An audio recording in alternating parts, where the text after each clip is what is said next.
মুভির শুরুতে আমাদের এমন একজন রোবট নামের মানুষকে দেখানো হয়, সে দেখতে মানুষ থেকে অনেকটাই আলাদা। এই একটা কারণে মানুষ তাকে পছন্দ করতো না। সে তার বন্ধুদের সাথে অনেকটাই এনজয় করার চেষ্টা করে। রোবটের যতগুলো বন্ধু ছিল কেউই তাকে পছন্দ করতো না। রোবটের বন্ধুরা রোবটের সাথে খেলাধুলা করার চাইতে তাকে বিরক্ত বেশি করত। বেচারা রোবট পেরেশান হয়ে বাসায় চলে আসতো। বাসার মধ্যে আমরা রোবটের নানিকে দেখি, যে রোবটকে অনেক যত্ন করে, তার জন্য অনেক চিন্তা করে। সেখানে আমরা রোবটের মাকেও দেখি, যে তার ছেলের জন্য অনেক যত্নবান ও অনেক খেয়াল রাখে। রোবট তার নানির কাছে জিজ্ঞেস করে, মানুষ আমাকে পছন্দ করে না কেন? আমি কি দেখতে অনেক খারাপ? তখন তার নানি তাকে বলে, মানুষ খারাপ আর ভালো ভিতর থেকে হয়। মানুষ বাইরে থেকে কে কীরকম এটা কোনো ম্যাটার করে না। তুমি ভিতর থেকে অনেক একটা ভালো মনের মানুষ। তখন সেখানে আমরা রোবটের পিতা পিটারকে দেখি, যার গান করা অনেক শখ। গান গাওয়াটা যেন তার রক্তের সাথে মিশে আছে। রোবটের বাবার অনেক ইচ্ছা, সে হাজার হাজার মানুষের সামনে গান করবে। সে যখন গান করবে, পুরো পৃথিবীর মানুষ তার জন্য যেন হাততালি দেয়।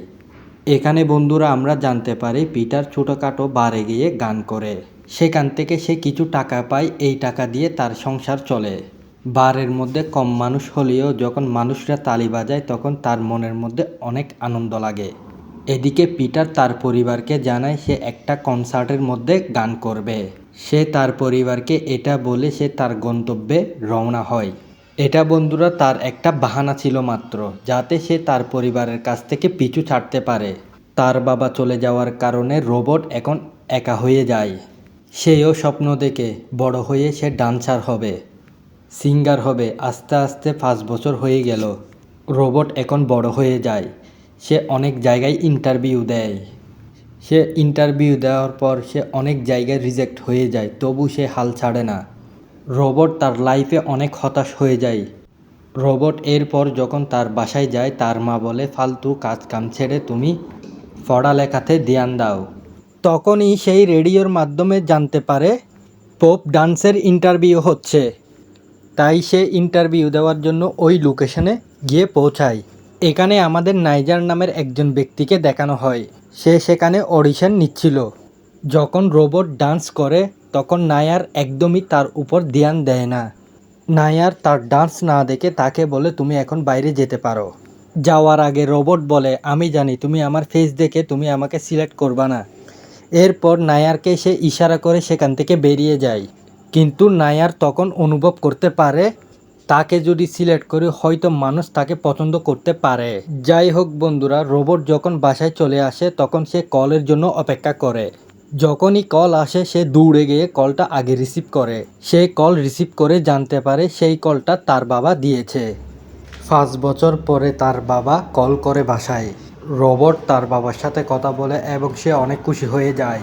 আসলে তার বাবার কাজ সেখানে অনেক ভালোই চলছিল। তার বাবা তাকে কলে বলে তার কাছে আসার জন্য, যাতে সে তার বাবার কাজগুলো দেখতে পারে। সে এটাই চিন্তা করেছিল যে সে তার ছেলের সাথে দেখা এবং কথা বলতে পারবে। রোবট তার বাবার সাথে দেখা করে আসার পর যখন সে বাসায় ফিরে, তখন তার মা তাকে বলে, একটা কল আসে, তোমার পপ ডান্সে সিলেক্ট হয়ে গিয়েছে। এটা শুনে রোবট অনেক এক্সাইটেড হয়ে যায়। এরপর নাইজার তাকে নিয়ে গিয়ে তার টিমের সাথে পরিচয় করিয়ে দেয়। আসলে নাইজারের একটা গ্রুপ আছে, যেখানে 4 থেকে 5 জন মেম্বার আছে। এরা সবাই মিলে একসাথে পপ ডান্সের রিহার্সাল করছিল। আসলে নায়ার তার টিম মেম্বারদের উপর অনেক নির্ভর করে, কারণ সে জানে কখনো না কখনো তার টিম নাম্বার 1 হবে। আসলে তারা আপাতত ছোটোখাটো পার্টিতে গিয়ে ডান্স করে এবং সেখানকার মানুষদের এন্টারটেইনমেন্ট করে। এদের ডান্স পারফরমেন্স দেখে অনেক মেয়েরা তাদের উপর ফিদা হয়ে যায়। তারা বেশি শোতে পারফরমেন্স করে নাই, বাস কয়েকটা শোতে পারফরমেন্স করেছে। সেই কারণে তাদেরকে নিয়ে চারপাশে কথা হচ্ছিল। তাদের এই পপ ডান্সের কারণে চারপাশে তাদেরকে নিয়ে হট্টগোল হয়ে যায়। কালকে পর্যন্ত যে রোবট সম্পর্কে কারোরই ধারণা ছিল না, আজকে সেই রোবটের ফ্যান হয়ে যায় সবাই। শুধু রোবটের সাথে একবার দেখা করার জন্য অনেকগুলো মেয়ে তার বাসার সামনে দাঁড়িয়েছিল। এর পরের দিন রোবটের টিম মেম্বাররা জানতে পারে রোবট একটা গান লিখছে। রোবট তার টিম মেম্বারদের বলে, সে একটা গান লিখেতে সে স্টেজের মধ্যে ওই গানটি পারফর্ম করতে চায়। তারপর তার টিম মেম্বাররা বলে আচ্ছা দেখি তুমি কি গান গাইতে পারো না এমনি বলো। এরপর তার টিম মেম্বাররা তাকে একটা স্টুডিওর মধ্যে দিয়ে আসে। যখন রোবট গান করে তখন রোবটের গান শুনে তাদের একদমই ভালো লাগে না। রোবটের গান শুনে তারা সবাই হাসাহাসি করে। এই কথা রোবট আগে থেকেই জানতো এবং রোবট আর গান করে না এবং সে বাসায় ফিরে আসে, রেস্ট করে এবং সে জানতে পারে তার বাবা তার সাথে দেখা করার জন্য তাদের বাসায় এসেছে এবং সে তার বাবাকে দেখে একটু প্যারেশান হয়ে যায় এবং একটু খুশিও হয়ে যায়। তখন তার বাবা তাকে বলে তোমার কাজ আমার অনেক পছন্দ হয়েছে, তুমি এগিয়ে যাও। রোবটের বাবা বলে তুমি একদিন অনেক বড় হবে। রোবট বলে আমার এগুলো একদমই ভালো লাগছে না, তারা সবাই আমাকে নিয়ে অনেক মজা ঠাট্টা করে, আমি এইসব কিছু আর সহ্য করতে পারছি না। এর পরের দিন তাদের একটা কনসার্ট ছিল, সেখানে সবাই পারফর্ম করার প্রস্তুতি নিয়েছিল। সেখানে সমস্যা একটা হয়ে যায়, রোবটের কি হয় জানি না, রোবট মাথা ঘুরে স্টেজে পড়ে যায়। রোবটের এই অবস্থা দেখে নাইজারের অনেক রাগ ওঠে, কারণ তাদের এই কনসার্ট দেখার জন্য হাজার হাজার মানুষ এসেছিল।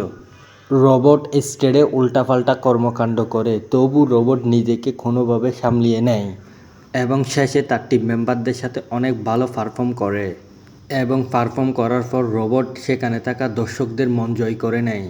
এখানে বন্ধুরা সমস্যা একটা, স্টেজ পারফর্ম করার পরে রোবটের জীবন একদমই চেঞ্জ হয়ে যাবে, সে কখনোই কল্পনা করে নাই। পারফর্ম শেষ করার পরে ওই দিনই তার টিম মেম্বাররা নাইজারের বাসায় গিয়ে উপস্থিত হয়। সেখানে তার টিম মেম্বাররা তাকে ডাকে। তখন তার টিম মেম্বাররা বলে আমরা আর তোমার সাথে কোনো ধরনের কনসার্ট কাজ করতে চাই না, আমরা তোমাকে স্ট্রেটভাবে বলতে চাই আমরা কেউই তোমার সাথে কাজ করতে চাই না। এটা শুনে রোবটের অনেক খারাপ লাগে, তবু সে তাদেরকে কিছু বলে না। রোবট বলে আচ্ছা ঠিক আছে, এই বলে সে গাড়িতে বসে যায়। সে তার স্ক্র্যাপ গাড়ি স্টার্ট করে সে এখান থেকে চলে যায়। সে যখন ড্রাইভ করে যাচ্ছিল তখন সে তার বন্ধুদের ওই কথাগুলো তার মনে পড়ে এবং তার অনেক খারাপ লাগে। এদিকে আমরা রোবটকে দেখি নতুন বছরের উদযাপন করতে একা একা। এখানে আমাদের অ্যালেস নামের একটা মেয়েকে দেখানো হয়। সেই দেখে রোবট একা একা বসে আছে এবং সে রোবটের সাথে কথা বলতে আসে। সেই রোবটকে বলে তোমার তো এখন কনসার্টে হওয়ার কথা ছিল তোমার বন্ধুদের সাথে। তখন রোবট বলে আমি আমার বন্ধুদের সাথে চলাফেরা বন্ধ করে দিয়েছি।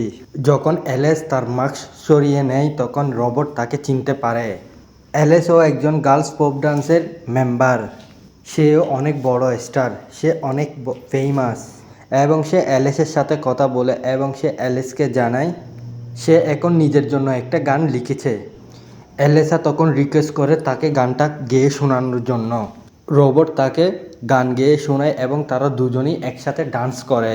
ধীরে ধীরে তারা দুজনই একসাথে চলাফেরা করতে শুরু করে। রোবট আর এলিসা অনুভব করতে পারে তারা দুজনই দুজনের জন্য হয়েছে।